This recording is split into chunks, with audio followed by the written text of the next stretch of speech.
إن الحمد لله نحمده ونستعينه ونستغفره ونعوذ بالله من شرور أنفسنا ومن سيئات أعمالنا من يهده الله فلا مضل له ومن يضلله فلا هادي له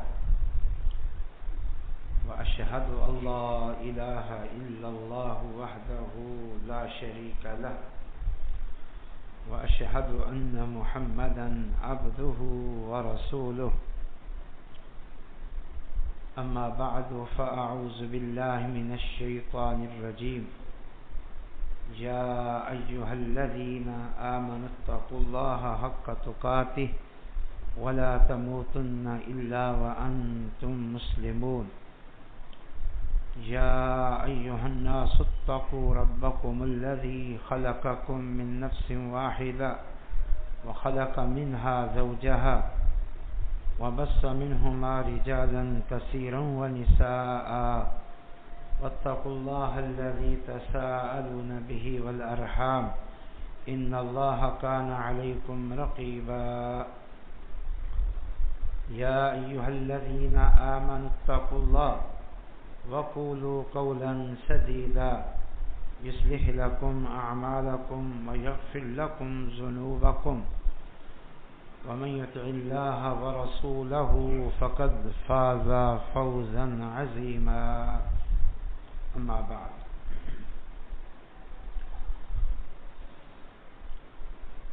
گزشتہ خطبے میں ہم نے صحبت صالحہ اور صحبت صالحہ کے متعلق کچھ عرض کیا تھا.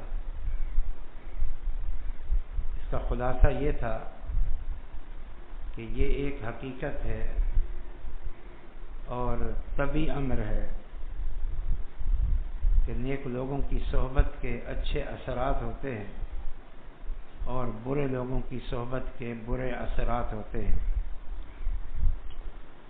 اس لیے ہم چاہتے ہیں کہ جو خیر اور نیکی اللہ کی توفیق سے ہم میں موجود ہے وہ ہم میں قائم رہے،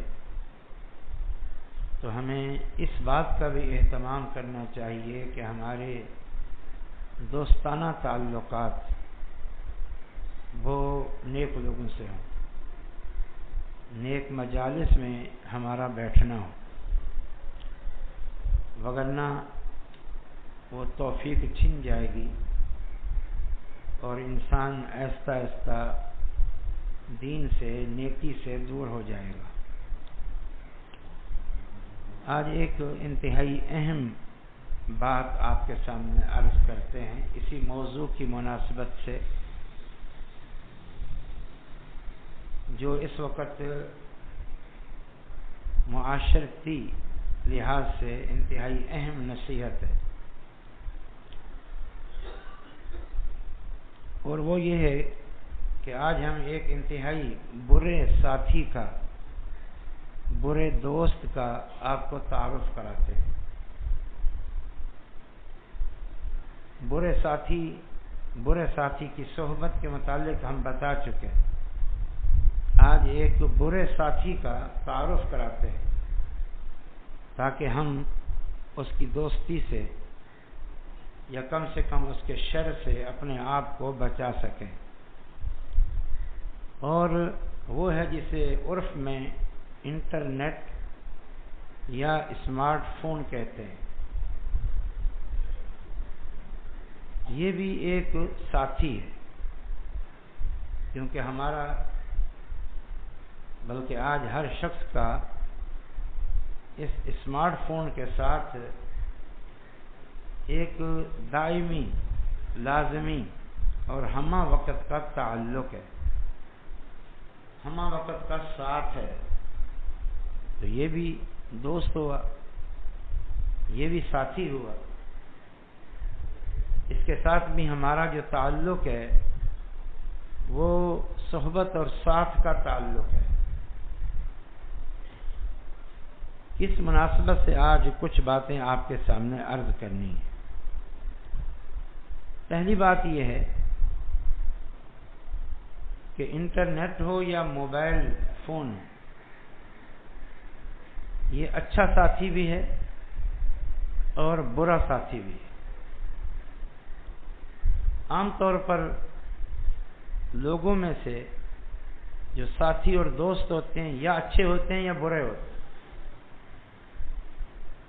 یا شرک میں پڑا ہوا ہے یا توحید پر قائم ہے، یا بدعات میں پڑا ہوا ہے یا سنت پر قائم ہے، یا نمازی ہے یا بے نمازی ہے، یا اچھا ہے یا برا ہے۔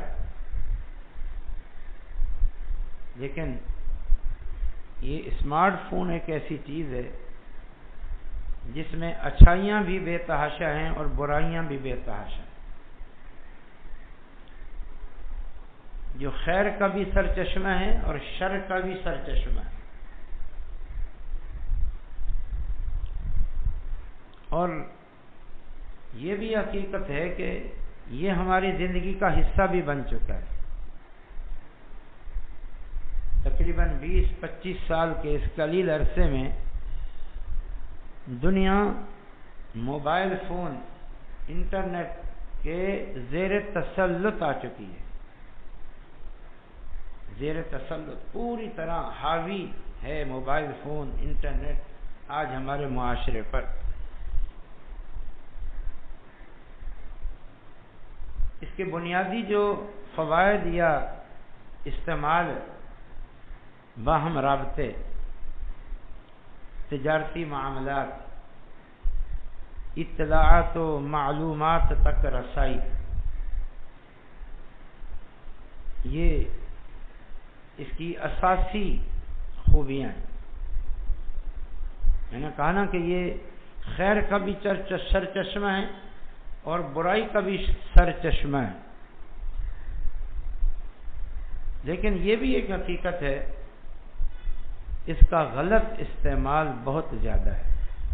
اچھا استعمال بھی ہے باہم رابطے کے لیے، تجارتی معاملات کے لیے، اپنے معاملات کی، کاغذات کی حفاظت کے لیے، اطلاعات اور معلومات تک رسائی کا ذریعہ ہے، بالخصوص دینی معلومات تک بھی بآسانی رسائی کا ذریعہ ہے، لیکن اس کا استعمال غلط بہت زیادہ ہے۔ ایک فتنہ بنا ہوا ہے، ایک دجال اور شیطان کا روپ بھی اس نے دھار رکھا ہے۔ ہم چند موٹی موٹی باتیں آپ کو بتاتے، مثلا ہر قسم کا شرک، کفر، الحاد، زندیقیت، دین بیزاری، دین نفرت کا مواد بآسانی آپ کو نیٹ کے ذریعے، اسمارٹ فون کے ذریعے دستیاب ہے، اور نہ چاہتے ہوئے بھی بسا اوقات جو لوگ اس کا کثرت سے استعمال کرتے ہیں ان کی وہاں رسائی ہو جاتی ہے، اور یوں وہ شرک، وہ کفر، الحاد وہ سرایت کر جاتا ہے، اس تک رسائی ہوئی اور پھر وہ سرایت کر گئی۔ نبی صلی اللہ علیہ وسلم نے فرمایا کہ جو بیان ہے نا، بیان، کچھ بیان جادو کا سا اثر رکھتے ہیں، فصاحت، بلاغت، منطق، فلسفہ، انداز، یہ ساری چیزیں بسا اوقات ایک جادوئی اثر رکھتی ہیں۔ اسی طریقے سے یہ نیٹ، اسمارٹ فون بے حیائی کا سیلاب لے آیا ہے، بے حیائی کا سیلاب اور طوفان اس میں موجود ہے، لا متناہی سلسلہ ہے، ہر قسم کی بے حیائی، برائی، فسق، فجور تک رسائی انتہائی آسان ہو گئی۔ کسی دور میں بے حیائی، برائی اور برے مواد تک رسائی ناممکن، بہت مشکل یا مشکل ہوتی، ہر شخص کی رسائی نہیں ہوتی۔ اب ہر شخص کی، کیا بڑا کیا چھوٹا، کیا مرد کیا عورت، کیا بالغ کیا نابالغ، ہر فرد کی رسائی موبائل تک ہے، اور موبائل اور نیٹ بے حیائی اور برائی اور فسق و فجور سے بھرا ہوا۔ اسی طرح جھوٹا پروپیگنڈا، جھوٹ کا پھیلاؤ، یہ اس موبائل کے ذریعے آج کے دور میں عام ہے، جو معاشرے میں بگاڑ کا باعث۔ جھوٹے پروپیگنڈے سے جس کا چاہو مائنڈ تبدیل کر دو، حق کو سچ کر دو، سچ کو حق کر دو، اچھے کو برا بنا دو، برے کو اچھا بنا دو۔ اسی طریقے سے وقت کا ضیاع، ویسے ہی نیکی، تقوی، پرہیزگاری کی امور کی طرف رغبت کم تھی، قرآن کی تلاوت کم تھی، اذکار کے سلسلے کم تھے، دینی دروس میں بیٹھنا کم تھا، دینی کتب کا مطالعہ کم تھا، لیکن پھر بھی کچھ نہ کچھ وقت مل ہی جاتا تھا۔ کبھی نہ کبھی اس وقت کا اچھا استعمال ہو جاتا تھا، لیکن اب اس موبائل کی وجہ سے بالکل تعلق کٹ چکا ہے۔ اب جو وقت بچتا ہے اپنی زندگی بھر کے معاملات سے، گھریلو معاملات سے، کاروباری معاملات سے، یا جو معاشرتی ایک ذمہ داریاں اور مصروفیات ہیں ان سے، وہ اسی موبائل میں خرچ ہو، وقت کا ضیاع۔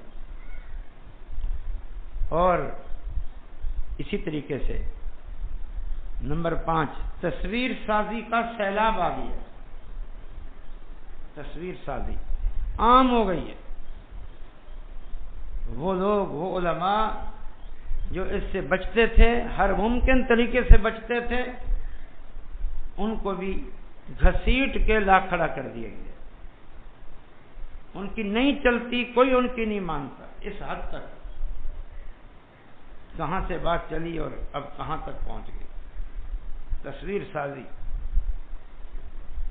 حتیٰ کہ آپ جانتے بھی ہیں، لوگ عبادات کے لیے جاتے ہیں مکہ مدینہ، حج اور عمرے کے لیے، اور وہاں ساری توجہ وہ تصویر سازی پہ ہوتی، ویڈیو سازی پہ ہوتی۔ نماز کی ویڈیو بن رہی ہے، دعا کی ویڈیو بن رہی ہے، طواف کی ویڈیو بن رہی ہے، سعی بین الصفا والمروہ کی ویڈیو بن رہی ہے، وقوف عرفہ کی ویڈیو بن رہی ہے۔ یعنی عبادت میں خشوع کہاں سے آئے گا، اور عبادات کی طرف توجہ کہاں سے آئے گی؟ ساری توجہ وہ اپنی ویڈیوز بنانے میں، ایک ایک پل کو محفوظ کر، اور اس میں خود بخود ریاکاری آ جاتی۔ انسان کی کیفیات ہوتی ہیں، نماز کی کیفیت، دعا کی کیفیت، وقوف عرفہ کی کیفیت، طواف کرتے ہوئے کیفیت، جو اللہ اور بندے کا ایک تعلق ہوتا ہے، ایک عاجزی، انکساری، تواضع پیدا ہو جاتی ہے، جو ایک انسان کے دل میں موجود تقوی کو ظاہر کرتی ہے، وہ ہم دوسروں کو دکھاتے ہیں۔ اور مزید مغربی تہذیب، ہندوانہ رسومات اور دیگر برائیوں اور بیہودہ امور اور تمام قسم کی عادات اور فیشن کا یہ منبع اور سرچشمہ، سب کچھ یہاں سے مل رہا ہے۔ پہلے جن برائیوں سے، فسق و فجور سے، خرابیوں سے جو دنیا میں پھیلی ہوئی ہیں، کافر اقوام میں پھیلی ہوئی ہیں، ملحد لوگوں میں پھیلی ہوئی ہیں، ہندوؤں، عیسائیوں میں اور دیگر قوموں پہ پھیلی ہوئی ہیں، جس تک ہر ایک کی رسائی نہیں تھی، ہر ایک کی پہنچ نہیں تھی، اب ہر ایک کی وہاں پہنچ ہوئی، ہر فیشن، ہر عادت، ہر بات، ہر تہذیب وہ آ چکا ہے۔ اور پھر پہلے وہ منتقل ہوا نیٹ اور موبائل میں، اور پھر منتقل ہوا ہمارے معاشرے میں، ہم میں شادی بیاہوں میں آپ دیکھ لیں کیا طوفان بدتمیزی ہے، کیا نیک، کیا بد، کیا نمازی، کیا غیر نمازی، سب متاثر ہے۔ کہیں جانا ہوتا ہے یہ سوچ کے کہ یہ شخص تو بڑا جاننے والا ہے، یہ اپنے بچے بچی کی نکاح کے لیے بلا رہا ہے، ولیمے کی دعوت کے لیے بلا رہا ہے، وہاں خیر ہوگی، اچھا ماحول ہوگا، اچھا موسم ہوگا، لیکن وہاں جا کے حق کے بکے رہ جاتے۔ ان کا یہ حال ہے تو دوسروں کا کیا حال ہوگا؟ اور معاشرے میں آپ دیکھ لیں گے جتنے جدید نئے فیشن اور نئے کلچر اور نئے لچر عادات پیدا ہو رہی ہیں، بے حیائی کی، برائی کی، مرد و زن کے اختلاط کی، لباس کی، وضاقتہ کی، بھرمار طوفان ہے، یہ اسی نیٹ اور موبائل کے ذریعے ہی معاشرے میں پیدا ہوا، اور احساس نہیں کہ کتنا بڑا نقصان ہو رہا ہے، دینی، دنیاوی، اخلاقی اقدار ختم ہو رہی ہیں، اسلامی معاشرتی ماحول کو برباد کر دیے اپنے ہاتھوں سے۔ کسی نے کیا خوب کہا تھا، وے ناکامی متائے کارواں جاتا رہا، کارواں کے دل سے احساس زیاں جاتا رہا۔ ہم لٹ چکے، ہماری متاع دینی، اسلامی تہذیب، اسلامی عقیدہ، اسلامی تعلیم، اسلامی نظریہ، اسلامی فکر، اسلامی اقدار و عادات ختم ہو گئی، لٹ گئیں، اور کسی کو احساس ہی نہیں۔ کارواں کے دل سے احساس سے زیان جاتا رہا۔ اللہ اکبر۔ آج کے اس پرفتن دور میں نیٹ اور اس اسمارٹ فون کی ان خرابیوں، جن کا ادراک ہر ذی شعور انسان کو ہے، علماء نے، واعظین نے، مفکرین نے، مصلحین نے امت کو خوب سمجھانے کی کوشش کی ہے، خوب۔ آئے روز رسائل میں مضامین آتے ہیں، کتب میں اس پر لکھا گیا ہے، ہزاروں مؤلفین نے لکھا، ہزاروں کتابیں اور ہزاروں مضامین موجود ہیں جس میں امت کو سمجھانے کی کوشش کی گئی، نوجوانوں کو روکنے کی کوشش کی گئی۔ میں چند ایک مضامین یا کتب کے آپ کو نام بتاتا جو ہماری نظروں سے گزری۔ مثلا ایک مضمون یا ایک چھوٹی سی کتاب، انٹرنیٹ گناہوں کا جال۔ نمبر 2، اسمارٹ فون، نقصانات اور تباہ کاریاں اور بچاؤ کے طریقے، یہ مضمون، یہ چھوٹا سا کتابچہ۔ نمبر 3، اسمارٹ فون ہے۔ نمبر 3، موبائل فون کا فتنہ، اس موضوع پہ کتاب لکھی۔ موبائل فون موجودہ دور کا سب سے بڑا فتنہ، اس نام سے مضامین سامنے آئے۔ اسمارٹ فون ایک دجالی فتنہ، دجال جس طرح اس کا وجود انتہائی دینی اعتبار سے تباہ کن ہوگا، آج یہ ایک دجالی فتنہ بن چکا ہے۔ اسی طرح موبائل فون، انٹرنیٹ ایک سہولت جو خرابی بنی ہوئی ہے۔ اس نام سے کتابچہ لکھا گیا، موبائل فون کے متعلق ضروری مسائل، انہی سے ملتے جلتے نام، جس میں بنیادی طور پر امت کو اس کے فتنوں سے آگاہ کیا گیا اور نصیحت کی گئی اس سے بچاؤ کی۔ لیکن کون ان پہ کان دھرتا ہے؟ کون ان پہ توجہ دے گا؟ آج کے دور میں ایسی باتیں تو دقیانوسی، فرسودہ، پرانے زمانے کی باتیں، پتھروں کے زمانے کی باتیں. اللہ اکبر. جیسا کہ میں نے عرض کیا، اسمارٹ فون ایک سہولت بھی ہے، بہت بڑے دنیاوی، معاشرتی، کاروباری فوائد کا ذریعہ بھی ہے، لیکن یہ ایک حقیقت ہے کہ یہ ایک انتہائی بڑا فتنہ ہے. فتنہ کسے کہتے ہیں؟ جو انسان کو دین سے دور کر دے، جو انسان کو فسق و فجور تک پہنچا دے، جو انسان کو نیکی سے دور کر دے، گناہوں میں مبتلا کر دے. ایسی ہر بات وہ فتنہ ہوتی. یہ ایک فتنہ ہے. بہت سارے لوگ گمراہ ہو رہے ہیں، بے حیائی میں پڑے ہیں، معاشرتی فتنے بہت زیادہ، طلاقوں کا رجحان بڑھ گیا، خلو لینے کا رجحان بڑھ گیا،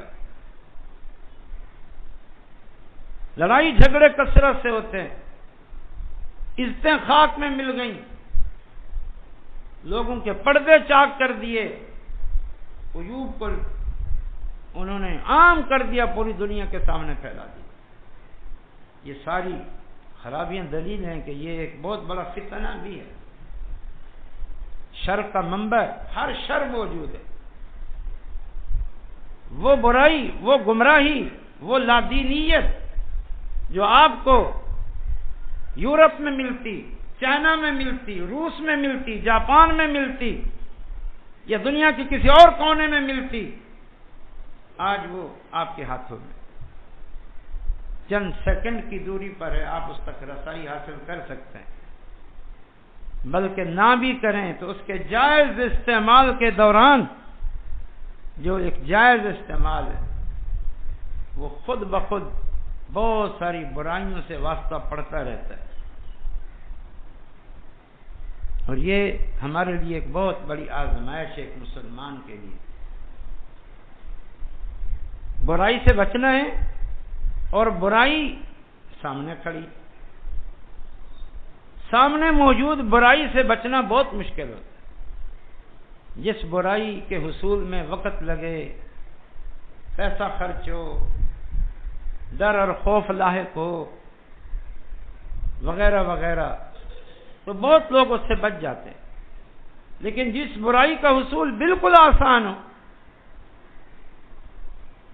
کسی کا ڈر خوف نہ ہو، تو اس سے بچاؤ پھر بہت مشکل، اس میں گرفتار ہونا بہت آسان ہے. تو یہ چیز تو آزمائش ہوتی، جیسا ہم آگے بیان کریں گے. اللہ اکبر. اور بہرحال یہ ایک حقیقت ہے کہ موبائل، انٹرنیٹ اپنے دینی، دنیاوی، معاشرتی فوائد اور ضرورتوں کے باوجود یا اس کے ساتھ ساتھ عام لوگوں کے لیے شیطان اور دجال بنا ہو، ان کی دین اور دنیا کی بربادی کا باعث، شرک اور بدعت کے پھیلاؤ، بے حیائی برائی کے پھیلاؤ، لڑائی جھگڑوں کے پھیلاؤ، غیبت اور بہتان ترازی کے عام کرنے کا ایک ذریعہ بنا ہوا ہے. ہم نے یہ جو موضوع چنا وہ ہمارے ذہن میں بھی ایک آیت تھی، لیکن ہمارے ایک محترم بزرگ نے وہ گزشتہ موضوع کی مناسبت سے اس کی طرف توجہ دلائی، ایک آیت کی طرف جو ہمارے ذہن میں تھی اور ہم کبھی اس کو بیان کرنا چاہ رہے. اس آیت میں شیطان کو قرین کہا گیا، قرین ساتھی اور برا ساتھی، برا ساتھی، اور اس کی فتنہ انگیزیوں کا ذکر ہے. تو اسی سے برے ساتھی سے ایک نیٹ اور موبائل کا برا پن سامنے اور نکھر گیا کہ یہ بھی ساتھی ہے، یہ دونوں ساتھی ہیں. موبائل کا ساتھ بھی شیطان کے ساتھ سے کم نہیں. شیطان جیسے ہر وقت کا ساتھی ہے، یہ موبائل بھی ہر وقت کا ساتھی. اور شیطان جیسے ہر شر کا سرچشمہ ہے، کیا شرک ہو، کیا نفاق ہو، کیا بدعات ہو، کیا بے حیائی ہو، کیا قتل و غارت گری کرانا ہو، کیا لڑائی جھگڑے کرانا ہو، کیا جھوٹ پھیلانا ہو، ہر ہر ہر ہر شر شیطان کے ذریعے ہے، منبع ہے۔ موبائل بھی ان سارے شر کا سرچشمہ ہے۔ جیسے شیطان ایک برا ساتھی ہے، یہ اسمارٹ بھی ایک برا ساتھی ہے۔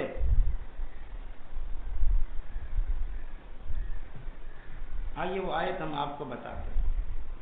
اس آیت میں شیطان کو برا ساتھی کہا گیا، اور جس سے ہم نے اس موضوع کو شروع کیا۔ سورۃ زخرف آیت نمبر 36، 37، 38 سنیے۔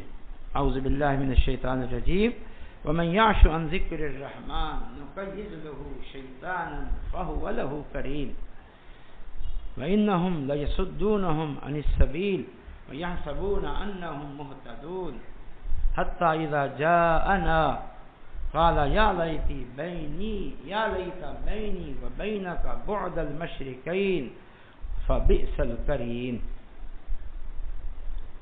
ترجمہ سنیے۔ اللہ تعالیٰ فرماتے ہیں جو بندہ رحمان کی یاد سے غافل رہا، غافل ہو گیا، دین سے غافل ہو گیا، اللہ تعالیٰ فرماتے ہیں ہم مسلط کر دیں گے اس پر شیطان، فہو لہ قرین، جو اس کا مستقل اور دائمی ساتھی بن جائے گا۔ قرین دل کو جڑا ہوا ساتھی، ہمہ وقت کا ساتھی، اور شیطان جس کا ساتھی بن جائے اور اللہ اس کو مسلط بھی کر دے۔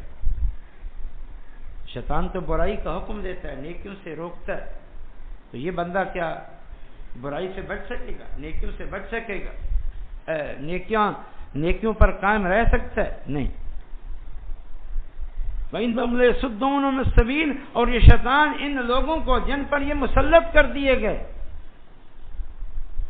یہ شیطان ان کو سیدھی راہ سے دور کرتے ہیں، اور یہ لوگ سمجھتے ہیں ہم صحیح راہ پہ چل رہے ہیں، بالخصوص گمراہی، شرک، بدعات۔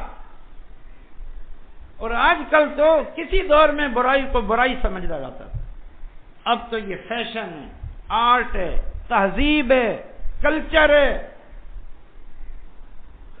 یہ تو زندگی کا حسن ہے، زندگی کا لطف ہے، اب اس کو اچھا سمجھتے ہیں۔ نیکی منہ چھپا پھرتی ہے اور برائی پر پھیلائے مسلط۔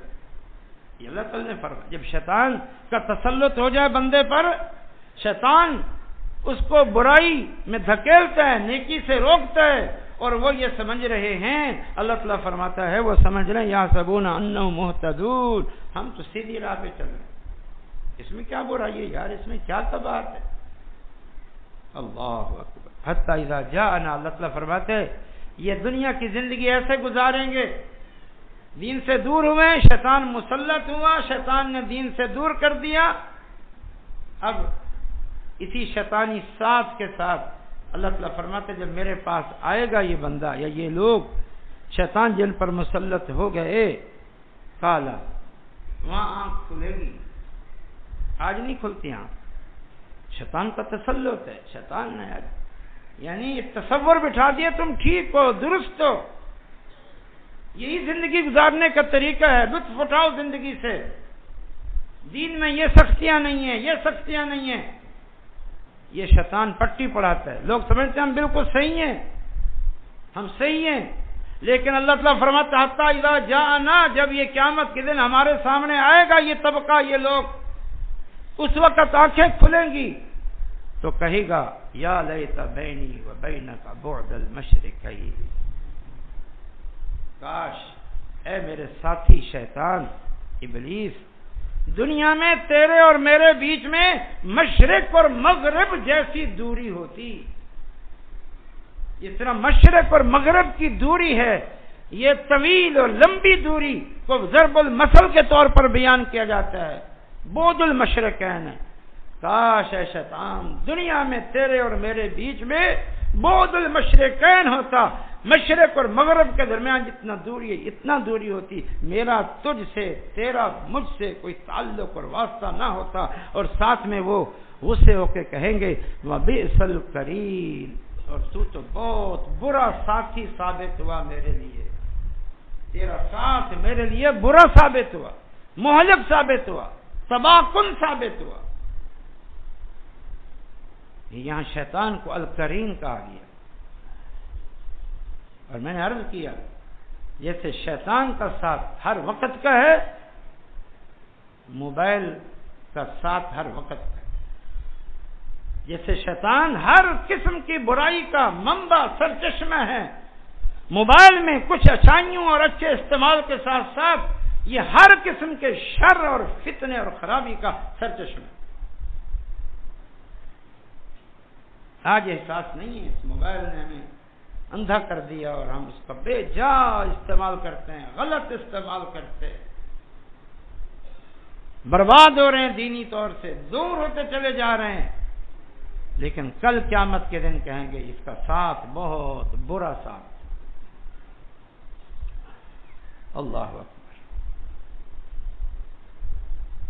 ایک اور پہلو ہے جس کی طرف ہم نے اشارہ کیا کہ موبائل ایک آزمائش ہے، آزمائش، بہت ساری چیزیں آزمائش، یہ بھی ایک آزمائش،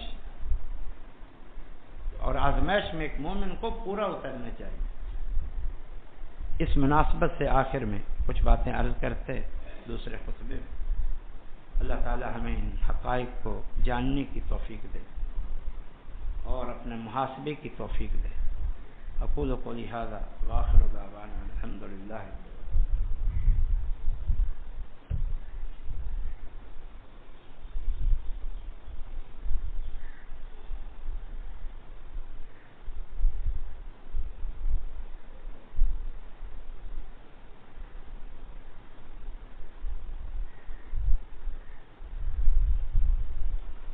إن الحمد لله نحمده ونستعينه ونستغفره ونعوذ بالله من شرور أنفسنا ومن سيئات أعمالنا، من يهده الله فلا مضل له ومن يضلله فلا هادي له، وأشهد أن لا إله إلا الله وحده لا شريك له، وأشهد أن محمدا عبده ورسوله، أما بعد فإن خير الحديث كتاب الله، وخير الهدي هدي محمد صلى الله عليه وسلم، وشر الأمور محدثاتها، وكل محدثة بدعة، وكل بدعة ضلالة، وكل ضلالة في النار۔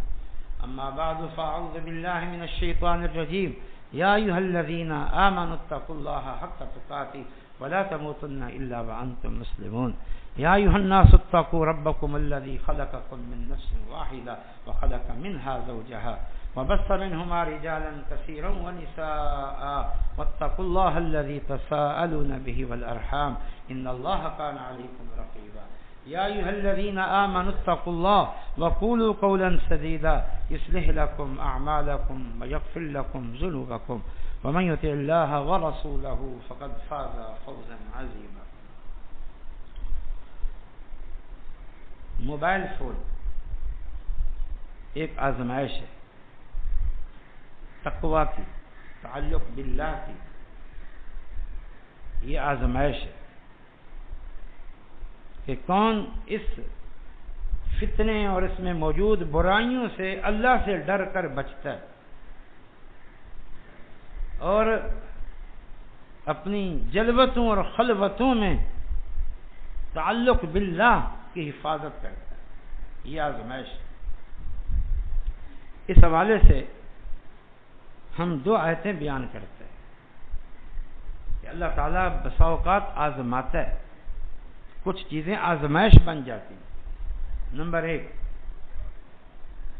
دیکھیں اللہ کی آزمائش کتنا بڑی سخت ہوتی ہے۔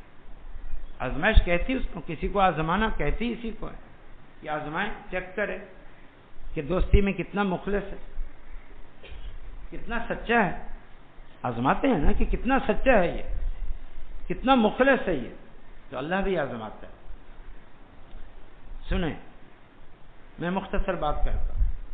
اللہ تعالیٰ نے محرم بندے کے لیے، محرم مانا جو حج اور عمرے کے لیے جائے اور حالت احرام میں، پہلے لوگ دور دراز علاقوں سے آتے تھے، میدانوں کو طے کرتے ہوئے، جنگلات کو طے کرتے ہوئے.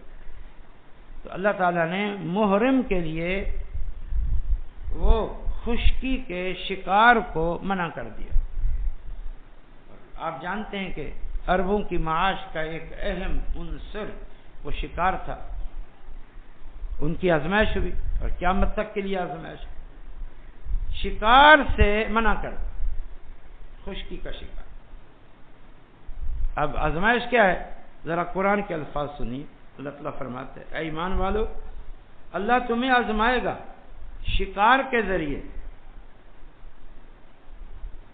جس شکار پر تمہارے ہاتھ پڑ سکتے ہیں، ہاتھ پہنچ سکتے ہیں، تمہارے تیر پہنچ سکتے ہیں، نیزے پہنچ سکتے ہیں، تاکہ اللہ تعالی ظاہر کر دے کون غائبانہ اللہ سے ڈرتا ہے، کون خلوتوں میں اللہ سے ڈرتا ہے، تنہا ہے، کوئی دیکھنے والا نہیں ہے، بھوک لگی ہے، ایک عمدہ گوشت والا جانور سامنے، ہاتھ بڑھا کے اس ہرن کو پکڑ سکتے ہو، تیر اور نیزے کا وار کر کے اس کو شکار کر سکتے ہو، لیکن ہے حرام تم پر. یہ تمہاری آزمائش ہے. آزمائش کیا ہے؟ فرمایا آزمائش یہ ہے من یخافہ بالغیب، کون غائبانہ اللہ سے ڈرتا ہے. یہ غائبانہ ڈرنا اس کی بڑی آزمائش ہے. جلوتوں میں تو ہم جیسے بہت سارے لوگ ڈرتے ہیں سب کے سامنے. نماز ہے، روزہ ہے، سادگی ہے، عاجزی ہے، انکساری ہے، سچائی ہے، تواضع ہے، انکساری ہے، عبادت اچھی ہے، وغیرہ وغیرہ وغیرہ. اصل خلوت میں ان امور پہ کون قائم رہتا ہے؟ اللہ فرماتے ہیں ہم تمہیں آزمائیں گے. اب شکار کو حرام قرار دے دیا اور شکار تک رسائی آسان کر دی. بھوک بھی ہے، ضرورت بھی ہے، رسائی بھی آسان ہے، لیکن حرام کر دیا. یہ آزمانے کے لیے کون اللہ تعالیٰ سے غیب میں ڈرتا ہے؟ غائبانہ ڈرنا یہ تقویٰ ہے اصل. دوسری آیت اس کا بھی میں اختصار ذکر کرتا ہوں. اللہ تعالیٰ فرماتا ہے اس بستی کا تھوڑا، اس بستی کو یا ان علاقوں والوں کو ذہن میں لاؤ اللہ تعالیٰ نے جن کو آزمایا تھا کہ ہفتے کا دن تمہاری عبادت کا دن، ہفتے کے دن تم نے سمندر کا شکار نہیں کرنا، مچھلی کا شکار نہیں کرنا، باقی سارے دن کرنا. اگر اتنی سی بات ہوتی کوئی مشکل نہیں تھا. 7 دنوں میں ایک دن شکار نہیں کرنا، 6 دن شکار کرنا ہے، کون سا مشکل؟ یہ کوئی آزمائش تھی؟ آزمائش کیا تھی؟ آزمائش اللہ تعالیٰ کی یہ تھی کہ دیکھو تمہیں ہفتے کے دن شکار سے منع ہے، اور اللہ نے آزمائش یہ ڈال دی اذ تاتیہم حیتانہم یوم سبتہم شرعا، ہفتے کے دن خوب شکار ہوتا، سامنے آ جاتا، ابھر کے مچھلیاں سامنے آتی، اب شکار کرنا منع. وَيَوْمَ لَا يَسْبِتُونَ لَا تَأْتِيهِمْ، جب ہفتے کا دن ختم ہوتا، یہ قرآن پڑھ رہا ہوں آپ کے سامنے، سورۃ اعراف آیت نمبر 163. وَيَوْمَ لَا يَسْبِتُونَ لَا تَأْتِيهِمْ، ہفتے کا دن ختم ہوتا، مچھلیاں بھی غائب ہو جاتی، اب مچھلی دیکھنے کو نہیں. اب کتنی بڑی آزمائش، یہ آزمائش ہوتی ہے ہماری بھی. اس نیٹ کے ذریعے ہزاروں طریقوں سے آزمائش ہے. حرام کے مواقع موجود ہوتے ہیں، برائیوں کے مواقع موجود ہوتے ہیں، آزمائش ہے. اس کی کیا آزمائش ہے؟ جس کی حرام تک رسائی نہیں ہے، جس کی برائی تک رسائی نہیں، اس کی کیا آزمائش؟ آزمائش تو اس کی ہے کہ جس کی برائی تک آزمائش ہے، رسائی ہے، اور برائی پوری آب و تاب کے ساتھ اس کے سامنے ہے، اس کے لیے آزمائش ہے. تو ان دونوں آیتوں کو سامنے رکھو کہ یہ موبائل بھی آزمائش ہے. ہمارے ایمان کا، ہمارے تقویٰ کا، خشیت کا، تعلق باللہ کا، دینداری کا، ہمارے ان دعووں کا، ہماری ان باتوں کا جو ہم صبح شام کرتے ہیں، اللہ سے ڈرو، اللہ کا خوف کھاؤ، جواب دینا ہے، قیامت میں حاضری ہے. خود ہم اپنا محاسبہ کریں. ایک بڑی خوفناک حدیث ہے. اللہ اکبر. میں بات کو ختم کرنے کے لیے اس کو عرض کر کے بات ختم کرتا ہوں، مختصر عرض کرتا ہوں. نبی صلی اللہ علیہ وسلم نے فرمایا قیامت کے دن کچھ لوگ اعمالوں کا ڈھیر لے کر آئیں گے، تہامہ پہاڑوں کی طرح، ان کا حساب نہیں ہو رہا ہوگا. آخر کار اللہ تعالیٰ بقیہ دنیا کے حساب سے فارغ ہو کے ان کی طرف آئے گا اور ان نیکیوں کو جو تہامہ وادی کے پہاڑوں کی طرح ہوں گی ہوا کے ذرات بنا کے ریت کے ذرات بنا کے اڑا دے گا, بے وزن کر دے گا. صحابہ نے پوچھا یہ کون لوگ ہیں, کیا قصور ہے؟ فرمایا اولئک الذین اذا خلوا انتهكوا محارم اللہ. یہ وہ لوگ ہیں جو نیک تھے لوگوں کے سامنے, لیکن جب تنہائی میں گناہ کے مواقع ملتے ہیں تو اللہ کی حرمتوں کو پامال کر دیتے, تقوی پرہیزگاری کے تقاضوں کو پامال کر دیتے. کیا کوئی دیکھنے والا نہیں ہے, کوئی ملامت کرنے والا نہیں, کسی کا ڈر نہیں ہے, تو پھر جری ہو جاتے گناہوں پر. جن کی جلوتیں اچھی تھیں ان کی خلوتیں اچھی نہیں تھیں, جن کا ظاہر اچھا تھا جن کا باطن اچھا نہیں تھا, جو غائبانہ اللہ سے نہیں ڈرتے تھے. اور وہ حدیث آپ سنتے رہتے ہیں کہ نبی صلی اللہ علیہ وسلم نے فرمایا قیامت کے دن 7 قسم کے لوگ عرش کے سائے میں ہوں گے. ان میں سے 3 افراد سنیے. نمبر 1 رجل, وہ بندہ ذات امرأۃ ذات حسب و نسب فقال انی اخاف اللہ. وہ عرش کے سائے میں ہے جوان جس کو کوئی اچھے حسب و نسب والی خوبصورت عورت گناہ کی دعوت دے, خود دعوت دے اور کہے انی اخاف اللہ, میں اللہ سے ڈرتا ہوں. اس کا یہ عمل اسے عرش کے سائے میں جگہ دے گا. اور دوسرا وہ آدمی رجل ذکر اللہ خالیا ففاضت عیناہ, تنہائی میں اللہ کو یاد کیا, اللہ کے غضب ناراضگی کو یاد کیا, اپنی کوتاہیوں اور غفلتوں کو یاد کیا تو رو پڑا, آہوزاری سے رو پڑا, اس کی آنکھیں بہہ پڑی. یہ چیز اس کو قیامت کے دن عرش کا سایہ عطا کرے گی. یہ خلوتیں ہونی چاہیے. اور اسی طریقے سے شاب النشا فی عبادت اللہ, وہ نوجوان جو جوانی سے ہی اللہ کی عبادت کے ساتھ جڑ جاتا ہے. آج کا نوجوان تو موبائل کا رسیہ ہے. اور اس بات پر اپنی بات ختم کرتے ہیں کہ حشر کے سوال, قیامت کے دن کے جو 5 سوال ہیں ان میں کیا سوال ہے؟ عمر کے بارے میں, جوانی کے بارے میں, عمر کے بارے میں. عمر کہاں گزاری, پوری عمر کے ایک ایک لمحے کا سوال ہے. بالخصوص جوانی, یہ جوانی تو اللہ کی عبادت اور بندگی کے لیے ہے اور دین کے کاموں کے لیے ہے. اور ہمارے نوجوان اس کو نیٹ اور موبائل کے اندر صرف کر دیں اور پھر شرک اور بدعت اور بے حیائی اور برائی کا شکار ہو جائیں. تو اللہ کے بندو, اللہ سے ڈرو, موبائل اور نیٹ کا صحیح استعمال کرو, جائز استعمال کرو اور اس کے غلط استعمال سے اپنے آپ کو بچاؤ. ہمارے عقیدوں اور عمل اور اخلاق کی حفاظت ہے. پچھلے موضوع کو اس موضوع کے ساتھ جوڑ لو. اچھی صحبت انسان کو اچھا بناتی ہے, بری صحبت بری بناتی ہے. اب بدقسمتی سے موبائل اچھا بھی ہے اور برا بھی ہے, اس کا اچھا استعمال کرو اور اس کی برائی سے اپنے آپ کو بچاؤ. اللہ تعالیٰ سمجھ اور عمل کی توفیق عطا فرمائے. اللهم صل على محمد وعلى آل محمد كما صليت على إبراهيم وعلى آل إبراهيم إنك حميد مجيد. اللهم بارك على محمد وعلى آل محمد كما باركت على إبراهيم وعلى آل إبراهيم إنك حميد مجيد. اللهم انصر من نصر دين محمد صلى الله عليه وسلم واجعلنا منهم, واخذل من خذل دين محمد صلى الله تعالى عليه وسلم ولا تجعلنا منهم. عباد الله رحمكم الله, إن الله يأمر بالعدل والإحسان وإيتاء ذي القربى وينهى عن الفحشاء والمنكر والبغي يعظكم لعلكم تذكرون.